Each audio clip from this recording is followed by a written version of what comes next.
Hey everyone, welcome to Heart for Art. My name is Layla, as promised in my previous video. Today I am going to show you guys a special, very gorgeous fall DIY that I created. So without further ado, let's go ahead and get crafting.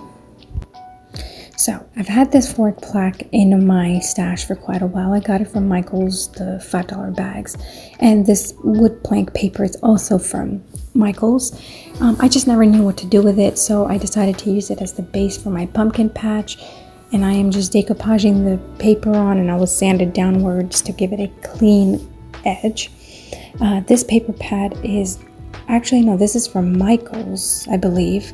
I thought it was Hobby Lobby, but it's not. It's Michael's, and I've had it in my stash for a long time as well. Absolutely cute paper. I love it. And I'm just deciding which papers to use for my 3 pumpkins that I got from Hobby Lobby last year. The one on the very top, I will be cutting it into strips and using it to decorate the pumpkins with.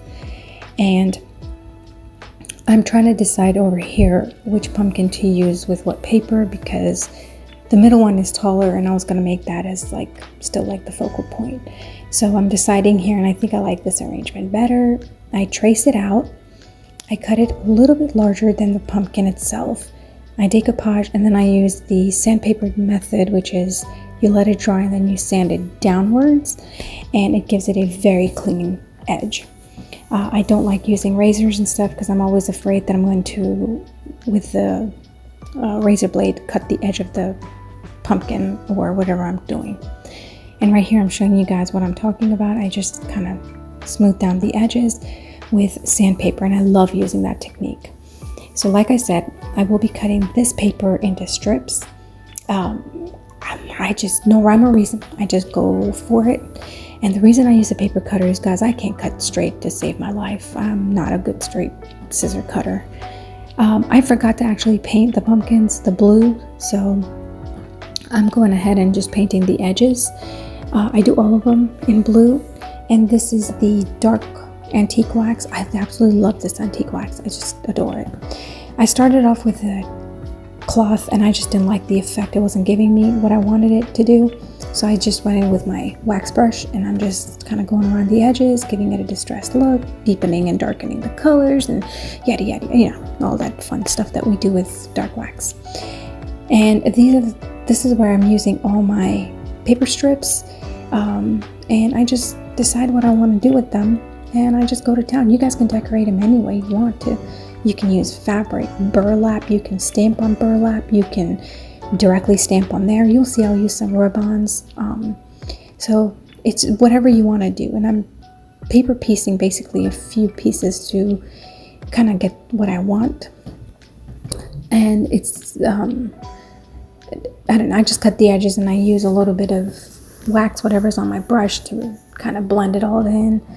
And here I'm debating if I should use the cotton twine or a ribbon, but I instead go with the ribbon.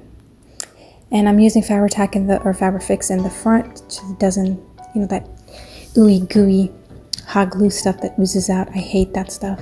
So I just use hot glue on the back to secure it, and in the front I actually use Fabri-Fix. Now the one error I did do is I did not finish the back of it, which I kind of regret now. I always try to finish my pieces, but I was just rushing to get this out, and I totally forgot about the back. But since it's for my house, I'm not going to be showing the back side of it, so I'm not worried. But if you guys do it to, if you replicate this piece and you do it to sell or anything, make sure that you guys finish the back, because that was ugly. That looked really bad, but I forgot, so oopsies. Oh well, it's for my house anyways. And here I'm showing you guys the Dollar Tree rub-ons. I've had them, I think I bought them last year, and I'm just cutting them up and using pieces that I like. And this one says, I think, Hello Autumn, I think it says. So yeah, that's what I'm doing. And I used ribbon for all of them. What I did to one, I kind of did to the next 2 pumpkins, just to keep it cohesive. But one of them had a rub-on. One of them, I think, only had ribbon. And then I'm trying to figure out here what I want to do with this piece. And I think I end up using this blue one right here. without the words, just the blue one, and I think some ribbon I'm gonna go with. So I just kind of, do the edges, again, deciding what to do. Let me know in the comments below if you guys do the same thing I do, which is just keep on trying things to make sure what fits. It just seems like I'm always undecided, and I just would like to know that I'm not alone in the world doing that, because I feel like I change 15 times before I'm actually done deciding what I want. See, here I do the white, I change my mind again, and I go for the twine. I should have just started with twine, but I didn't. So the way I make I don't use my fingers because of measurement reasons. So what I do is I wrap it around a circle bottle, and you'll see me doing it with the Fabric Fix over here in a minute. And that's how I make these bows. I don't use my finger. I call them finger bows, but I don't use my fingers. I should call them bottle bows, because that's what I do. I use, right there, I'm using the bottle, and I just make turn it around it for like 10-15 times, and then I call it a bow. See, there you go. And then I'm just gonna go ahead and fix it on the top with some hot glue, and whatever left over, I just tie it in the back for security reasons, just to keep it secure. Guys, I really regret not doing the backs of them because they look really, really bad, but it's too late now. The project is already done. But don't forget to do your backs. I don't know what I was thinking.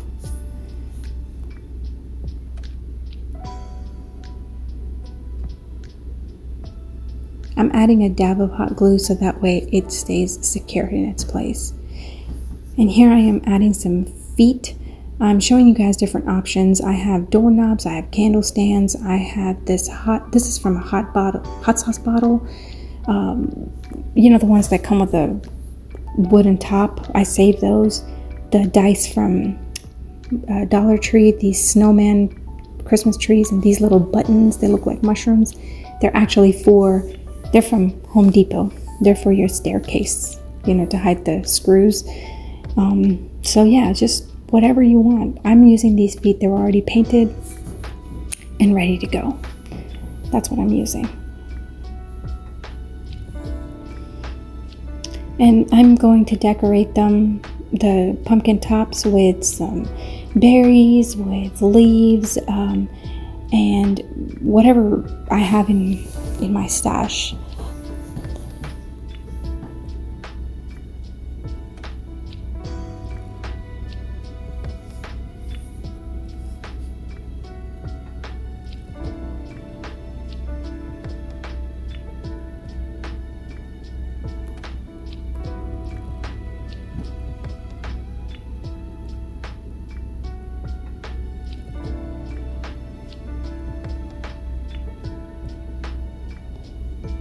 I've had these leaves, I guess I got them from Michael's a long time ago, and the orange ones, and these are the micro pumpkins, or so I call them.